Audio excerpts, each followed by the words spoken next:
महाराष्ट्राचा आराध्य दैवत राजे छत्रपतींना विनम्र अभिवादन करून सन्माननीय व्यासपीठ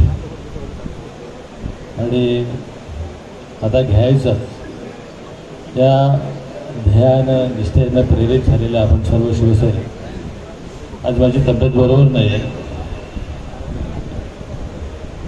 त्याच्यामुळं नेहमीसारखं नाही बोलणार, पण काही गोष्टी सांगायच्या आहेत व्यासपीठाला। सन 1990 त्याच्या अगोदर चंद्रकांत जाधव, खाडेसाहेब वगैरे तो एक जुना इतिहास झाला जो आम्ही लढले। म्हणजे जाधव साहेब पण लढले, त्यावेळेला शिवसेनेचा 5,000 मतं मिळाली होती, 4,500। पण सन 1990 शिवसेना लढली, काहीच नव्हतं, ताकद नव्हती, शिवसैनिक फाटका बसायला म्हणजे गाडी पण नाही, म्हणजे फिरला, पायी फिरला आणि केवळ 118 मतांना पराजित झालेले केवारी साहेब आज व्यासपीठाच्या समोर आहे, केवळ 118। आणि तो सुद्धा विजय असावा, हरवून केवारीना पाडला असता तर ते नाही चाललं असतं, फसवून पाडलं, चोरली मतं तिथं व्यासपीठावर मोजताना बंडल चोरले आणि केवारी साहेब पडले। ते केवारी साहेब इथे 1990। त्याच्यानंतरची दुसरी निवडणूक आली साहेब, चित्र असं 118 मतांना ताई आम्ही पडलो। त्यावेळेला 92ला पुन्हा जिल्हा परिषदा आल्या, त्यावेळेला एकही सीट आमच्या आली नव्हती जिल्हा परिषद आणि पंचायत समितीला। म्हणजे इतकं राजकारण बदलतं या तालुक्यामध्ये।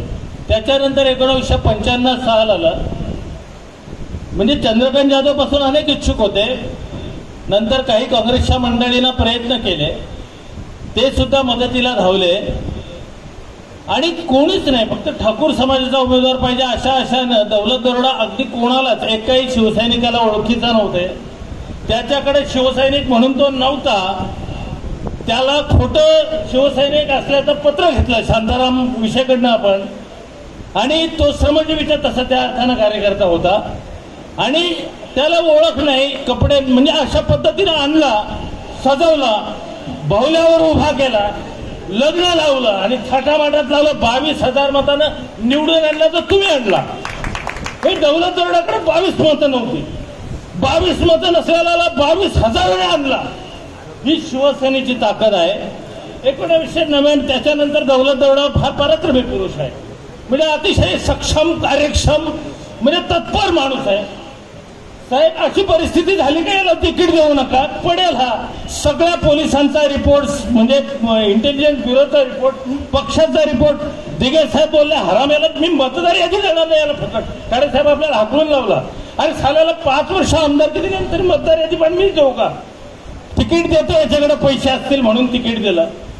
ज्या वेळेला जाहीर झालं तिकीट साहेब, दुसऱ्या दिवशी म्हणाला पैसेच नाही माझ्याकडे।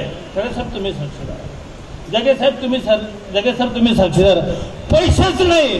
भीक मागून आम्ही सकाळी मी पैसे मागायला जायचो, संध्याकाळी ते वाटायचो, म्हणजे 25,000 द्यायचा, कोणी 10,000। एक अधिकारी तहसीलदार मला म्हणाले नापाच्या त्यावेळेला, तर तुम्हाला पैसे नाही देणार, तर पडणार आहे। म्हणजे सगळ्या परिस्थितीमध्ये 99ला सुद्धा तुम्ही मेहनत केली, जिद्द दाखवली, निष्ठा दाखवली आणि दौलत दरोडानं 4,500 पुन्हा निवडून आणला। 2 वेळा निवडून आल्यानंतर माजला, म्हणजे पहिल्यांदा तरी बरा होता। 99 पर्यंत त्याला काहीतरी एवढं काय हे नव्हतं, पण 99 नंतर त्याला वाटायला मी म्हणजे आमदार। त्याला काही लोक सांगायचे त्याच्या कानामध्ये, तो खाडेसाहेब कशाला, ते जिल्हा प्रमुख तेच आमदार झाले, 3.5 आमदार, 4.5 आमदार, असं काय काय बोलायचे। दौलत दरोड्याला वाटलं की मला आता मी गरुड झालो, बगड्याचा गरुड झाला। आणि त्याच्यानंतर त्यांनी वाटलं की 2004ची निवडणूक हा त्यांनी स्वतःच लढला, पक्षाच्या एकाही पदाधिकाऱ्याला विचारला नाही, पक्ष लढलाच नव्हता। शहापूरची 3 माणसं होती आणि दौलत दरोडा होता, एकाही पक्षाच्या पदाधिकाऱ्याला घेतला नाही, शिवसैनिकाला विश्वासात घेतला नाही आणि पडला, आणि म्हणतो पक्षाने पाडला। 2009 आलं साहेब, आपण निष्ठेनं काम केलं। आपण उद्धवजींना शब्द दिला की उद्धवजी आम्ही तुम्हाला शिवसेनेचा शहापूरचा आमदार देतो आणि तो तुमच्या जीवावर देतो, अशी आम्ही तुमच्या वतीनं ग्वाही दिली उद्धवजीला। उद्धवजींनी विश्वास ठेवला, पक्ष लढला, 2009ला दौलत दरोडा आमदार झाला। 2014 आलं, 2014ची परिस्थिती तुम्ही लक्षात घ्या। जादू टोण्यासारखा हा कार्यक्रम करत होता. लोक बोलायचे कुठे दौलत दरोडा साहेब, पंपावर बसत मी बाहेर फोनच पुसरत नव्हता कोणाचा. अरे काय परिस्थिती आहे. तुम्ही कधी लोकांची भेटलाच नाही. त्याला वाटलं मी काय तो जादू मंत्र काहीतरी भगत वगैरे तो करतोच आहे. तर सगळं केल्यानंतर त्याला वाटलं की मी जिंकेल आणि अशा पद्धतीने एकाही पदाधिकाऱ्याला विचारलं नाही, प्रचार केला नाही. प्रचार गावांच्या फिरलाच नाही साहेब. आठवत असेल सगळ्यांना, वरकुटे साहेब आहेत तिथं. प्रचार केला नाही, गावांच्या फिरला नाही, अर्थकारणाचं जितक्या थोडीफार तरतूद करायचे ती दिली नाही. अनेक पक्ष मॅनेज व्हायला तयार होते, त्यांच्याबरोबर बसला नाही म्हणून फसला आणि पडला. पांडुरंग बरोबर आला कारण नसताना. ही परिस्थिती आहे. ज्या वेळेला माझा पक्ष लढतो ना साहेब, त्या वेळेला शिवसेना जिंकले शहापूरची. हा इतिहास आहे. दौलत दरोडा कधीही जिंकला नाही. जिंकला तो इथला शिवसैनिक जिंकला. आणि म्हणून गमजा मारतात ना आमदार लोक का मी निवडून आलो, हे साप खोट आहे, धादांत खोट आहे. यांचं कर्तृत्व पण नाहीये आणि यांनी कधी जिंकलाय साहेब. नंतरच्या काय झालं, पांडुरंग बरोबर आमदार झाला. हा पांडुरंग बरोबर शिवसेनेत येण्यासाठी धडपड करत होता. तर शिवसेनेचीच ताकद आहे, ही तुमची ताकद आहे ना. तो का आला हो? तो जर तिकडे येणार होता, पडण्यात जिंकणार होता, ते या बाजूला का आला? राष्ट्रवादी इतकी ताकदवर होती का? मग पांडुरंग बरोबर आला का इकडे? मग दौलत दरोडाला जर आता आणला असेल निवडून, तर राष्ट्रवादीने आणला का? याचं उत्तर आहे. तो ज्या अर्थी इकडे आला होता आमच्यामध्ये, त्या अर्थी ताकद आमचीच होती. मग झालं काय? एकनाथ शिंदेने मला पण फोन केला होता आदल्या दिवशी, का काशीनाथ, अरे तो दौलत दरोडा चुकीचा आहे. म्हटलं हो चुकीचा आहे, काहीच काम करत नाही. बोल बिलकुल काम करत नाही. मग त्याला नको. म्हटलं नको. मग पांडुरंग बरोबर उद्या प्रवेश आहे, तू उद्या निघून ये. म्हटलं येणार नाही. म्हटलं काय येणार नाही? तो येणार नाही निवडून. असं बोललेला माणूस आहे. रवींद्रकडे साक्ष आहे. माझ्या बाजूला बसला होता. मी म्हटलं साहेब त्या पापात सहभागी होणार नाही, मी त्याच्या बरोबर येणार नाही, त्याच्या प्रवेशाला मी येणार नाही. हे हिमतीनं सांगणारे आमच्यासारखे शिवसैनिक आहेत. हे तुमच्या जीवावर बोललो होतं, मला माहिती होती. या कार्यकर्त्याच्या मनात, याच्या रक्तात, त्याच्या मंडणात, याच्या मेंदूत काय याला पाहिजे त्याचा उमेदवार. साहेब कधी नाही मिळाला त्याला त्याचा शिवसैनिक. जो मिळाला असं दौलत दरोडासारखे पाकडणी लोक मिळाले, त्यांनी तो मोठा झाला साहेब, खूप मोठा झालाय तो. पण हे तिथले तिथे त्या जागेवर आहेत. यांना तो लोक होता. आता अशा पद्धतीने पांडुरंग बरोबर निवडून आला म्हणजे दौलत दरोडा पुन्हा आला. आमचा शिवसैनिक भोळा बाबडा आहे, त्याच्या लक्षात नाही आलं का आम्ही त्याला मदत करतोय. तो भंपक बगळा आहे. दौलत दरोडा हा ना बगळ्यासारखा आहे. तो बगळा एक बघा, तुम्ही तलावामध्ये बसलेला असतो आणि तो असा एक पायावर उभा असतो आणि चोच त्याची पुढे असते. त्या माशाला वाटतं साला हे मोठा तपस्वी ऋषी आहे, एक पायावर तप करता येते. तर ते तो खरं तर जवळ येतो पाया पडायला आणि हे मटकन गिळता येतं माशाला. तसं आहे हे दौलत दरोडा. हे इतकं साधं भोळा राहते ना, एकदम फसवतं आपल्याला. आणि आपल्याला पण येण्यासारखं वाटतं की तिथे आलं हे मस्त आहे, गरीब आहे तिथे आलं. ही गरीब काय बायको करायचे का आपल्याला तिथे आले? हा कार्यक्रम इथं कामाचा माणूस पाहिजे, तर तो वन पाहिजे. या विधानसभेत साला आमच्याकडे साहेब काय समस्याच उरल्या नाही. एकही विधानसभेत प्रश्नाने मांडला आहे 5 वर्षात. पत्रकार मित्रांनो काही आहे का? आता म्हटलं नाही कामं केली. कामं कसली साहेब? ती कामं नाही केलेली. हे त्याचं कर्तृत्व नाहीये. अजितदादांनी आपण त्याला आमदार केल्यामुळं त्याला पुन्हा आमदार व्हायचंय म्हणून अजितदादांनी 5% वाट पैसे घ्या आणि पुन्हा आमदार हो. हे आपलं विकलेलं मत दौलत दरोड्याने हे पैसे आहेत ते. अरे माझा जर तू दौलत दरोडा तू जर खरा शिवसैनिक असताना तर पहिल्यांदा अजितदादाच्या शपथविधीला हरपखोर दिल्लीला गेलेला तू नसता. अजितदादाच्या बरोबर जे पहिल्यांदा फुटणार होते पहाटेच्या शपथविधीला, त्याच्यात कोण होता? मग उद्धव बाळासाहेब ठाकरे मुख्यमंत्री होऊ नये असं पहिल्या शिवसैनिकाला वाटलं. तो दौलत दरोडा तो शिवसैनिक कसा? तो महागद्दार आहे. नंबर 1चा. दुसरा मुद्दा, बरं झालं तर झालं. तू म्हणतो मी शिंदेच्या बरोबर जाणार नाही. जाणार नाही तर मग इकडं ये ना, इकडे ये ना. मग तिकडं का गेला पुन्हा? हे सगळ्या भानगडी आहेत. आम्हाला दौलत दरोडा साहेब नको. आता मला सांगा साहेब, पांडुरंग बरोबराला तुम्ही दिला, आता पुन्हा दिलं. राष्ट्रवादी किती आहे ते सगळ्यांना माहिती आहे, तुम्हाला माहिती आहे, आम्हाला पण माहिती आहे. पांडुरंग बरोबराला महाविकास आघाडी म्हणून दिलं.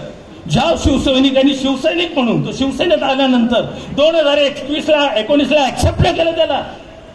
2019ला पांडुरंग बोरवणार तुम्ही स्वीकारलं का? मग आता राष्ट्रवादी म्हणून स्वीकारतील का?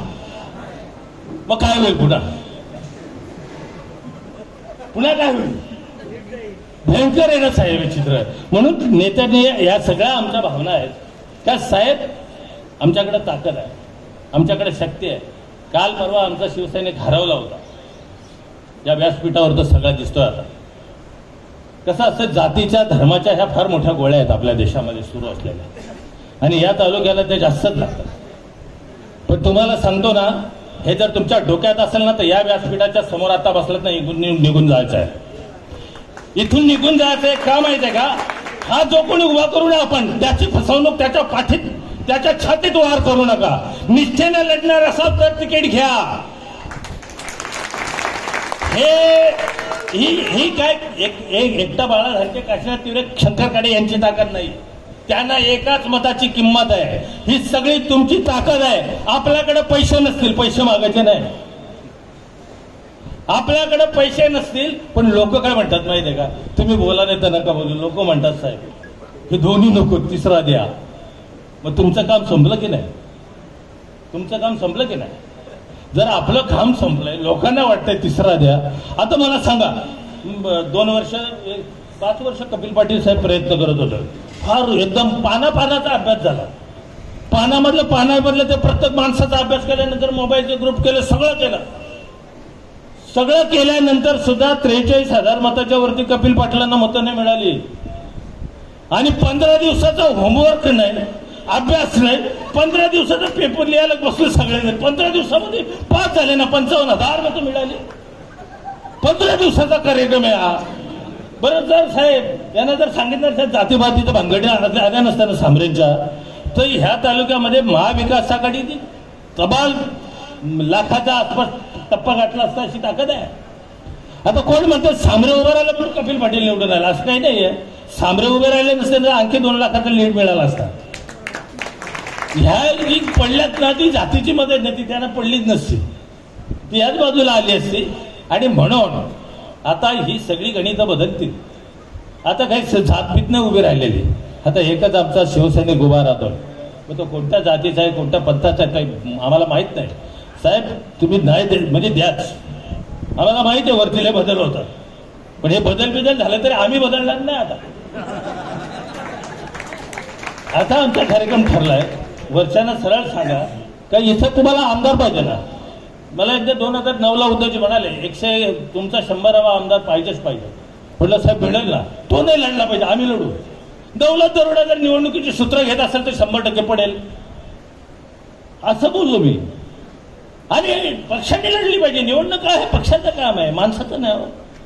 हे आमचा पक्ष सक्षम आहे. माझा कार्यकर्ता गाव पातळीवरचा फाटका येतो, त्याच्या खिशात चमडा नाहीये, पण त्याच्या मनामध्ये जिद्द आहे, संघर्ष करण्याची ताकद आहे आणि आलेल्याला आडवं करायची हिंमत आहे.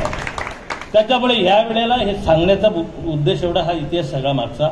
कारण ही सगळी ताकद आहे ना ताई, ही आमच्या लोकांची आहे, यांची येते. आणि ही सगळी ताकद मी त्यांना समर्पित करतो. म्हणजे त्यांचंच आहे ते यश आणि त्यांचीच भावना आहे का या वेळेला शहापूरचा आमदार हा शिवसेनेचाच असला पाहिजे. म्हणजे शिवसेनेचाच बोलतो मी, तर उद्धव बाळासाहेब ठाकरे वगैरे त्याला लावायची गरज नाही. ते तांत्रिक निवडणूक आयोगाची भानगड आहे. शिवसेना आपल्या बापाची ती त्याची नाही, कळलं का? शिवसेना आपली आहे तर ती त्याची नाही आहे. आणि त्याच्यामुळे तो त्या भानगडीतच बोलायचा नाही. ती शिवसेनेचा उमेदवार आमदार शहापूर विधानसभेचा साहेब देऊ आम्ही. फक्त तुम्ही आमचा मातोश्रीला निरोप सांगा की फार बेकार कार्यकर्ते पेटून उठले आणि त्यांच्या भावना एकच आहेत. कारण हे काय माहिती आहे का, ही सगळी वंचित दुर्बल आहेत. 10 वर्ष झाली काम करतात, मेहनत करतात. 18 पंचायत समितीच्या जागा 28 पैकी आणतात आणि संघर्ष करत 9 जिल्हा परिषदच्या जागा आणल्या. 14 पैकी 9 जागा यांच्या फाटक्या लोकांच्या. आणि अशा लोकांना तुम्ही जर उमेदवारी देत असाल म्हणजे काय झालं, आम्हाला जेवायचं आहे आणि आमचं ताट तुम्ही दुसऱ्याला वाढत असाल, चालणार. त्याच्यामुळे आता आम्हाला ही निवडणूक द्या, उमेदवारी द्या. तुम्ही नाही दिली तर आम्ही उभा करू ना आणि निवडून पण आणू. आणि जर अशी परिस्थिती नाहीच तर साहेब महाविकास आघाडीचा आम्हाला बदला घ्यायचा आहे. बदला हा बदला भाजपच्या विरोधातला आहे. हा बदला आमच्या खरं साहेब शिवसेना ना कागदावर हारते असं ताई माझं मत आहे. हे बघा आता आपण 90 जागा आपल्याला कमी जागा जिंकता आल्या, कारण आपल्या जागा चुकल्या घेतानाची. बघा ना, आम्ही सांगत होतो का पालघरची द्या ना भिवंडीची घ्या इकडं. हे आमच्या साहेब आपण बोललो होतो की पालघरची द्या ना भिवंडीची द्या. तर जागा देताना ना घेताना जरा गणित मांडा आणि ही जागा शिवसैनिकाला द्या, अशी मी तुम्हाला एक आग्रहाची विनंती करतो आणि थांबतो. जय हिंद, जय महाराष्ट्र.